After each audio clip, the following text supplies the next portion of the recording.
Bismillah, assalomu alaykum hammaga. Bizda yangi kuxni mebel 3-5 joyga kuxni mebel tayyorlab berganmiz laminatdan mokriy asfalt. Xo'p, polkalar 2 qavatdan qo'yilgan, oshxona davochili ruchkalar turba, Toshkent stolishniца 250 ming so'mlik moyka qo'yib berganmiz. Qoshiqdonlari bor. Qo'ymabmiz, uzr, tashqarida turibdi. Tumbasi bo'lgan, mana shu joyda tumbani ozgina kafil yopishtirishmagan, davomiga mana shunaqa yechim qildik. Bilmayman qanchaga chidaydi, chunki bu suvdan qo'rqadi. Har qanaqa mebel materiali ham suvdan qo'rqadi. Ikkitadan polkalar qo'yilgan.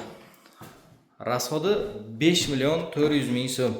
Akrildan bo'lganda 1 million so'm qimmat chiqardi bu joyga. Biz aytgan summamiz ichida faqat moykasi bilan qoshiqdoni bor.